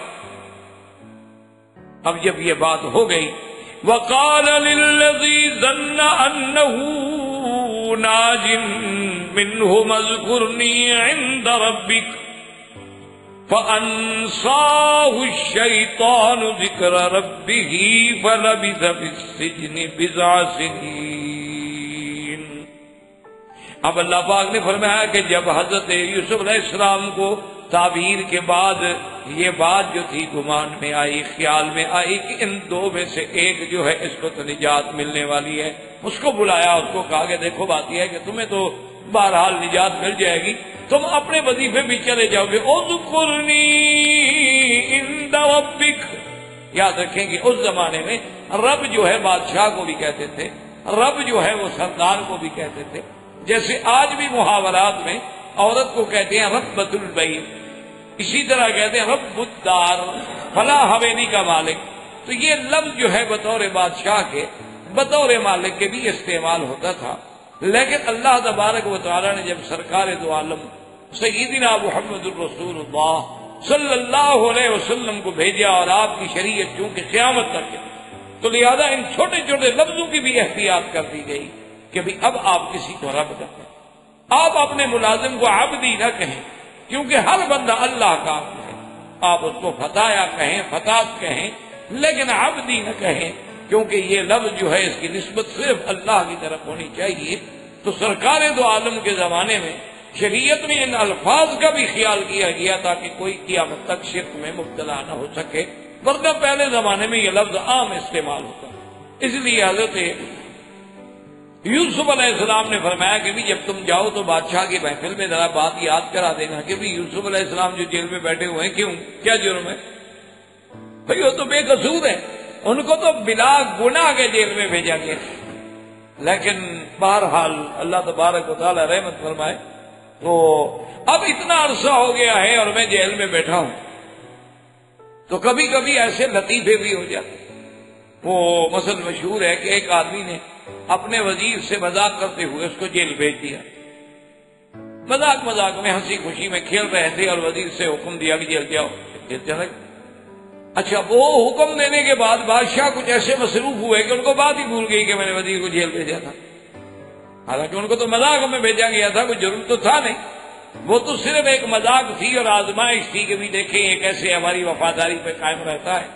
لیکن بادشاہ انسان ہے، بات بھول گئی اور اتنی بھولی کہ وہ جیل میں رہ گیا اور بادشاہ مر گیا، بادشاہ کا بیٹا تخت پہ آ گیا مدت کے بعد۔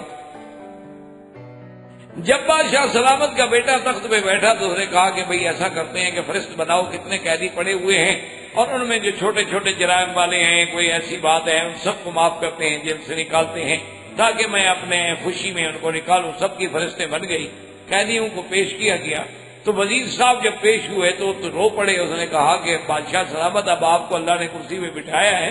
میں تو آپ کے بادشاہ آپ کے ابا کا وزیر تھا، آپ سارے تحقیق کر لیں، فائدے دیکھ لیں، لوگوں سے پوچھ لیں، اور مجھے ازراہ مذاق انہوں نے بھیج دیا تھا جیل میں، مہربانی کریں میرا تو فیصلہ کریں، باقی کا آپ کریں یا نہ کریں۔ تو خیر سنتے رہے جناب بادشاہ سلامت، اور جب آخر میں اٹھے تو کہنے لگے کہ بھائی ایسا کریں کہ سب کو چھوڑ دیں، اس کو رہنے دیں، بابو کی نشانی ہے، پڑی رہے تو بہتر ہے، اس کو تو ابا نے بھیجا تھا نا، یہ تو وہیں رہے تو اچھی بات۔ تو اس لیے ایسے لطائف تو ہو جاتے ہیں کہ یوسف علیہ السلام کو بغیر کسی گناہ کے جیل میں بھیجا گیا، کوئی جرم نہیں، کوئی بات نہیں، اور کیا جانے خود بھیجنے والا کو پتا ہے کہ یوسف میں گناہ، لیکن یوسف علیہ السلام اس لیے فرمایا کہ ذرا بات یاد کرائیں بادشاہ۔ اب یاد رکھیں کہ قرآن میں ایک لفظ آئے کہ فَأَنْسَاهُ الشَّيْطَانُ ذِكْرَ رَبِّهِ، کہ شیطان نے بھلا دیا اس کو اپنے بادشاہ کو کہنا۔ اس میں دو قول، بعض علماء فرماتے ہیں کہ انساہو ضمیر اسی کی طرف راجع ہے جس کو حضرت یوسف نے فرمایا تھا نا کہ یاد کرانا، اس کو بھول گئی بات، اور بات کہتے نہیں فَأَنْسَاهُ الشَّيْطَانُ ذِكْرَ رَبِّهِ، حضرت یوسف علیہ السلام کو بھلا دیا، کہ حضرت یوسف علیہ السلام بھول گئے کہ میں خدا کو چھوڑ کے کیسے کسی کو پیغام دے رہا۔ تو بعض علماء نے اس کا یہ ترجمہ بھی کیا ہے، لیکن بہرحال اس سے پہلا قول زیادہ صحیح ہے کہ اللہ کے پیغمبر کی پیغمبر بھی انسان ہوتے ہیں، لیکن اگر دوسرا ترجمہ ممکن ہے تو ہم کوئی ایسی بات پیغمبر کی طرف کیوں نسبت کریں جو آپ کے شان کے مطابق نہ، حتیٰ کہ اس لیے حدیث مبارک میں آتا ہے کہ اسی وجہ سے بہرحال حضرت یوسف پر بھی ابتلا آ گیا، حضرت یوسف پر بھی امتحان آ گیا۔ اس لیے حضور پاک صلی اللہ علیہ وسلم کی ایک حدیث مبارک ہے، آپ نے فرمایا کہ اگر یوسف کسی غیر کو پیغام نہ دیتے تو اتنی دیر پھر آپ کو جیل میں نہ رہنا پڑتا، لیکن اللہ کو یہ بھی گوارا نہ ہوا کہ آپ نے کیوں کسی کو پیغام دیا۔ لیکن یاد رکھیں کہ شریعت کے حکم میں مسئلے کے طور پر اگر آدمی کو تکلیف ہے تو اسباب تلاش کر سکتا ہے، کہہ سکتا ہے، کوشش کرنا شریعت کے خلاف نہیں ہے، یہ ہمیشہ بات یاد رکھیں۔ لیکن تو نبوت کا مقام بہت بلند ہوتا ہے، انبیاء کا مقام بڑا بلند ہے، ورنہ آپ کسی کو کہیں کہ بھائی میں بے گناہ ہوں میری سفارش کر دیں، یا میری خطا ہو گئی ہے میری مدد کر دیں، تو یہ کوئی بات شریعت کے خلاف نہیں ہے۔ لیکن نبیوں کا مقام، اللہ نبی کے بارے میں تو یہ بھی گوارا نہیں کرتے کہ میرے بغیر کسی کو پیغام دے، چاہے جائز بھی ہو۔ اس لیے اللہ کی شان یہ ہے کہ وہ ساقی جناب جب اپنی ڈپٹی پہ آیا، جب وہ پھر بحال ہوا اور پھر اس کو اپنا مرتبہ و مقام ملا، تو پھر جب کرسی ملتی ہے اور عزت ملتی ہے تو پھر کون یاد رہتا ہے پرانے قید کے قصے، کس کو یاد رہتے؟ وہ تو جناب بات ہی بھول گیا کہ مجھے یوسف علیہ السلام نے کیا کہا، اور اس وجہ سے فَلَبِثَ فِي السِّجْنِ بِضْعَ سِنِينَ، بضع کا معنی ہوتا ہے 3 سے لے کر 9 تک۔ تو مفسرین کرام رحمہم اللہ تعالی علیہ فرماتے ہیں کہ تقریباً 7 سال کی مدت جو ہے حضرت یوسف علیہ السلام کو پھر جیل میں رہنا پڑا، صرف اس وجہ سے اللہ کی طرف سے اور امتحان۔ اسی لیے بعض روایات میں یہ بھی آتا ہے کتب متقدمہ میں کہ ایک دن یوسف علیہ السلام روئے رات کو کہ اللہ تبارک و تعالیٰ آخر قید میں کتنا آرام ہو، قید تو قید میں کتنا آدمی کو سہولت ملے، آدمی کو گھر ملے، آدمی کو خادم ملے، آدمی کو کھانے ملے، لیکن جو اس کی آزادی کو سلب کر دیا جاتا ہے کہ آپ اس کمرے سے باہر نہیں جا سکتے یا آپ اس ایریے سے باہر نہیں جا سکتے، بس یہی انسان کے لیے موت ہے، کیونکہ اللہ تبارک و تعالیٰ نے ہر آدمی کو حلال پیدا کیا ہے، آزاد پیدا کیا ہے۔ جب اس کی آزادی کی نعمت سلب ہو جاتی ہے تو انسان تو پھر کسی قیمت کا نہیں ہے، انسان ختم ہو جاتا ہے۔ حضرت یوسف علیہ السلام بھی جب بہت پریشان ہوئے، مدت تو 7 سال کو مذاق تو نہیں، کہہ دینا تو بڑا آسان ہے، 7 سال زندگی کا ایک حصہ ہے، اور عین شباب میں کہ جب آدمی کی راحت کے دن ہیں، آرام کے دن ہیں، پھرنے کے دن ہیں، سیر کے دن ہیں، کھانے کے دن، اور وہ جیل میں بیٹھے ہیں یوسف علیہ السلام۔ تو ایک دن آپ روئے، اللہ کے آگے فریاد کی، تو اللہ تبارک و تعالیٰ نے جبریل علیہ السلام کو حکم دیا کہ میرے نبی کے پاس جائیں، یوسف علیہ السلام کے پاس، کہیں کہ اب آپ کیوں گھبرا رہے ہیں، آپ رو رہے ہیں اور معافیا مانگ رہے ہیں، کیوں؟ آپ نے تو خود کہا تھا قال رب السجن احب الی مما یدعوننی الیہ، آپ نے تو کہا تھا کہ میرا مولا جس طرح مجھے یہ عورتیں دعوت دے رہی ہیں اس سے تو جیل بہتر ہے، تو آپ نے تو خود چنی جیل، آپ کو پسند تھی، آپ نے مانگی تھی، آپ کے مانگنے کے مطابق تو ہم نے بھیجا آپ کو جیل میں، اب آپ جیل سے تنگ آ گئے، آپ نے کیوں مانگی تھی جیل؟ اگر اس وقت آپ یہ دعا کرتے کہ یا اللہ ان عورتوں کے شر کو بھی پھیر دے اور مجھے جیل سے بھی بچا دے، تو ہم تو دونوں سے بچا لیتے، لیکن اس وقت تو آپ نے اسی لیے حکم ہے کہ خدا نہ خواستہ کسی آدمی پر مصیبت آئے تو وہ یہ نہ کہے کہ یار یہ تو بہت بڑی مصیبت ہے، اللہ میاں کوئی چھوٹی دے دو، اگر اس سے کوئی چھوٹی ہوتی تو وہ ٹھیک تھا، نہیں، بلکہ مانگنا چاہیے العفو والعافیہ کہ اللہ معافی عطا، نہ بڑی مصیبت دے نہ چھوٹی مصیبت، کہ انسان تو آخر انسان ہے، وہ عاجز ہے، وہ ضعیف ہے، وہ کیسے مسائب و شدائد کا متحمل ہو سکتا، اس لیے حکم دیا کہ ایسی بات جو ہے وہ تو تحمل کر ہی نہیں سکتا۔ اب جناب قرآن مجید فرماتا ہے کہ بلا بِئْسَ فِي السِّجْنِ بِضْعَ سِنِينَ، اور جب یوسف علیہ السلام اللہ کے آگے روئے، اللہ نے فرمایا جبرائیل یوسف علیہ السلام کو تسلی دے دو کہ جب تم نے غیروں کو پیغام دیا تھا تو ہم نے تمہیں 7 سال کے لیے جیل میں رکھ دیا ہے، اور آج میرے آگے رونا شروع کر چکے ہو تو فکر نہ کرو، اب آپ کے باہر جانے کے دن ہم قریب لے آئیں، ہم اپنی حکمتوں سے اپنے فیصلوں سے یہ سارے مسائل جو ہے حل کر۔ اس لیے علماء نے فرمایا کہ اگر آدمی غور کرے یوسف علیہ السلام کے بچپن پہ، یوسف علیہ السلام کے شباب پہ،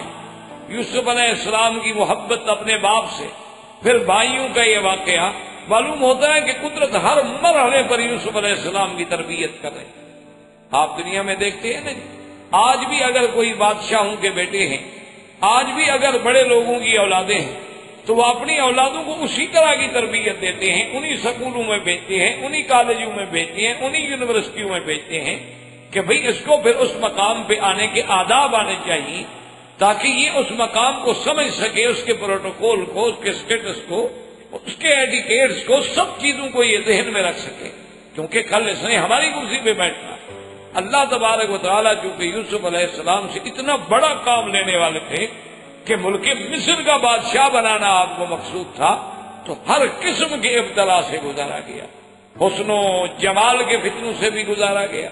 عزیز مصر کے گھر میں نعم و اکرام کے فتنوں سے بھی گزارا گیا، بھائیوں کی دل شکنی سے بھی گزارا گیا، کبھی کنویں میں قید رکھا گیا، کبھی مصر کے قید خانے میں بھی بھیجا گیا،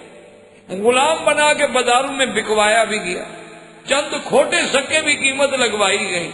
تو یہ ساری حکمتیں تھیں۔ اصل بات یہ تھی کہ اللہ تبارک و تعالی اپنے پیغمبر کو تیار فرما رہے تھے، اس کی فکری، اس کی ذہنی، اس کی جسمانی ہر لحاظ سے تربیت کاملہ ہو رہی تھی تاکہ جب وہ کامل بن جائیں گے تو کسی غیر کے لیے کامل بنیں گے۔ اس کو محاورات عرب میں کہتے ہیں کہ سب سے پہلے انسان کو خود کمال حاصل کرنا چاہیے، جب آدمی خود کامل نہیں بنے گا تو کامل غیر ہی کیسے بنے گا۔ اسی لیے علماء نے لکھا ہے کہ سرکار دو جہاں رحمت للعالمین سیدنا محمد الرسول اللہ صلی اللہ علیہ وسلم کو جو غار حرا میں، آپ کی غار حرا میں مستقل بیٹھنا، غار حرا میں جا کے عبادت کرنا، اکیلے غار میں رہنا، اب تو کہہ دینا آسان ہے نا جی، ہر جگہ بجلی ہے، کم کمرے ہیں، روشنی ہے، راتیں بھی دن بنی ہوئی ہیں، لیکن ذرا غور فرمائیں کہ آج سے 1400 سال پہلے اس وقت کیا حال، 1400 سال پہلے جب نور نہیں، بجلی نہیں، کوئی چیز، اس وقت اکیلا غار میں بیٹھنا، اور پھر سب سے پہلے اللہ اپنے نبی کو حکم دے رہے ہیں کہ قم اللیل، ساری رات جاگو، تھوڑی سی رات آرام کرو، ساری رات میری عبادت کرو، قم اللیل الا قلیلا، ساری رات عبادت کریں مگر تھوڑا سا حصہ آرام کرو۔